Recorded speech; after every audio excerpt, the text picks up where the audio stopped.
Chinese बहू। Chinese बहू हमारी याद तो है ना आपको? भूले तो नहीं ना? हाँ भाई, थोड़ी देर में ही सही, लेकिन चाइनीज बहू की कहानी आ ही गई। क्या हो रहा है ये देश में? चाइना ने तो आतंक ही मचा रखा है। अरे क्या हो गया, क्यों चाइना को कोसता रहता है? भूल मत, तेरी ससुराल चाइना की ही है। हाँ माँ, पर ये देखना, लड़ाई झगड़े, ये बीमारी, ऊपर से ये देश कितना चालाक है, अंदर न जाने क्या क्या करता रहता है। तभी अंदर से बहू की चिल्लाने की आवाज आती है।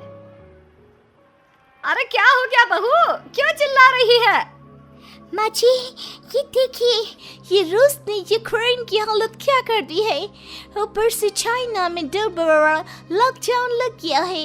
माँ जी, अब क्या किया जाए? अरे तो तुम लोगों को क्या परेशानी हो रही है, मैं तो यही नहीं समझ पा रही हूँ।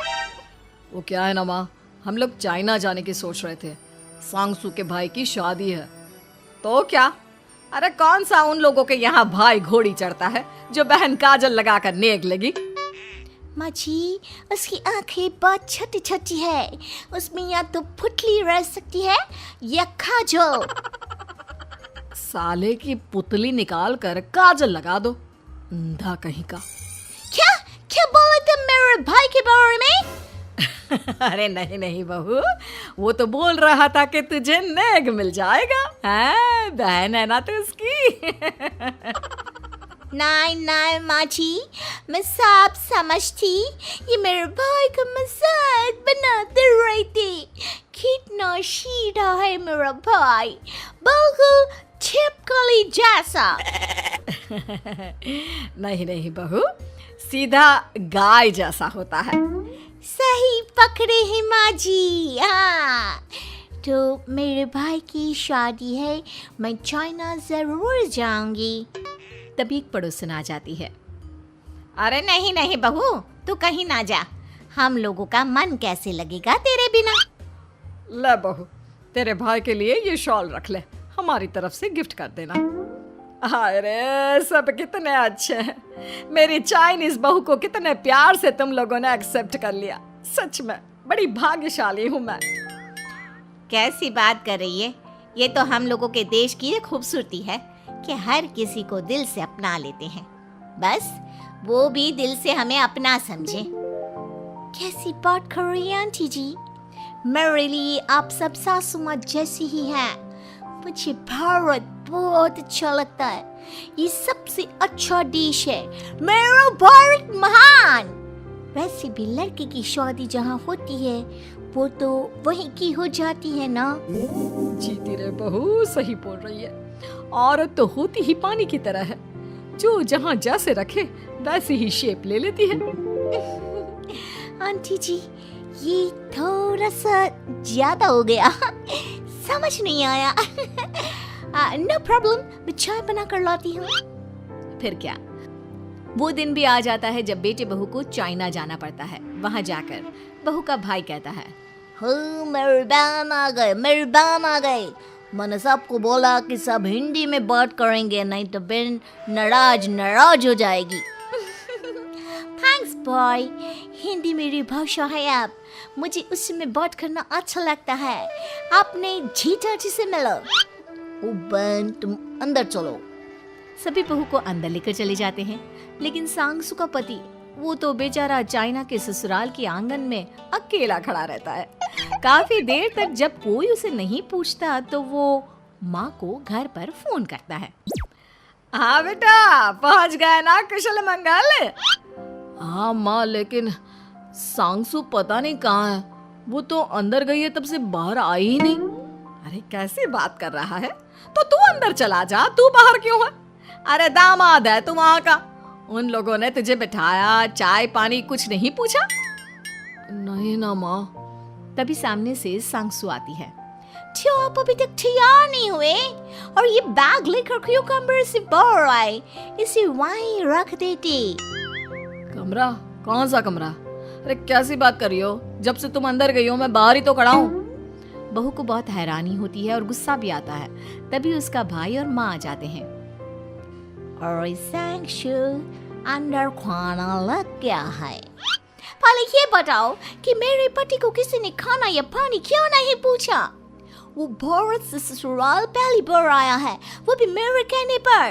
उनकी इज्जत क्यों नहीं की? देख बेटी, तूने जबरदस्ती जिद में शादी की थी तो हम लोगों ने कर दी, लेकिन अब तुम ये सोचो, पूरी चाइना में मैं इस इंडियन को अपना दामाद बताऊं? So sorry.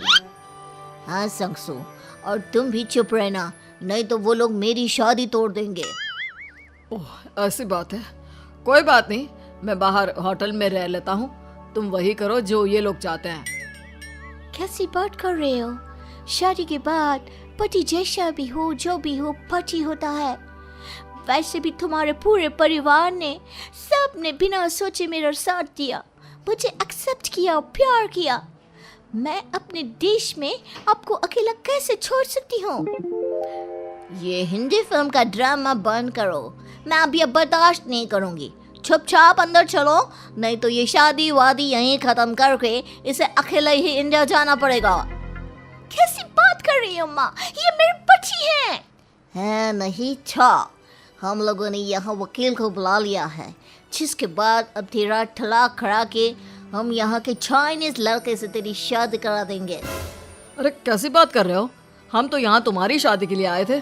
नहीं नहीं, मैं सांगसू के बिना नहीं रह सकता हूँ। हाई वोल्टेज ड्रामा होने के बाद से ही सारा माहौल खराब हो जाता है कि तभी एक लड़की आती है।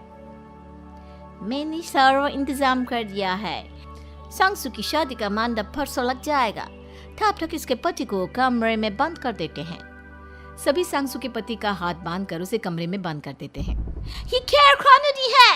आप लोग मेरे पति के साथ ऐसा नहीं कर सकते हैं। मैं किसी से शादी नहीं करूंगी, ये साफ बात है।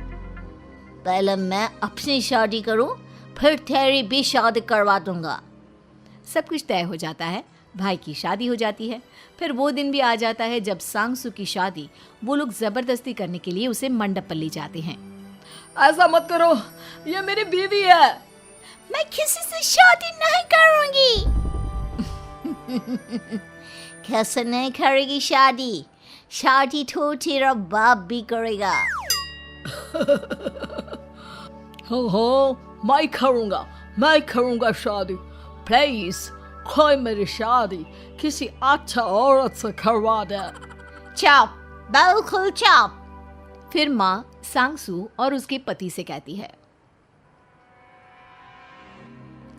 तुम लोगों का बच्चा मेरी कैद में है। अगर तुम लोगों ने कोई भी होशियारी की तो मैं इस बच्चे को मार दूंगी। दोनों माँ का रूप देखकर हैरान हो जाते हैं। बच्चे की खातिर दोनों शांत हो जाते हैं और शादी की रस्में शुरू हो जाती है कि तभी सांगसू की सास पुलिस के साथ आ जाती है। माँ, ससुर माँ आ गई, मेरी माँ आ गई। माँ प्लीज हम लोगों को बचाकर वापस ले चलो। पुलिस सभी को गिरफ्तार कर लेती है। बेटी के बच्चे को मारने की धमकी तो कोई चुड़ैल ही दे सकती है। अरे तो ये चुड़ैल ही तो है। ये सही बोल रहे हैं, ये औरत किसी चुड़ैल से कम नहीं है। तभी उन लोगों का बच्चा भी आकर सांगसू के गले लग जाता है। माँ, तू सही समय पर आ गई, लेकिन तुझे कैसे पता चला कि यहाँ ये सब हो रहा है? बेटा, ये चाइनीज लोग ना होते ही धोखेबाज हैं। इन लोगों पर मुझे भरोसा नहीं था, इसलिए मैंने तेरे फोन को हमेशा के लिए मेरे फोन से अटैच कर दिया था, जिससे तेरे आसपास होने वाली सारी बात मैं सुनती रहूं। उस दिन भी मेरी तेरी बात हो रही थी तो तेरा फोन ऑन था, मैं सब समझ गई थी। मुझे माफ कर दो। नहीं, बिल्कुल नहीं। चलिए माँ जी, इंडिया वापस चलते हैं। आज के बाद मैं यहाँ कभी नहीं आऊंगी।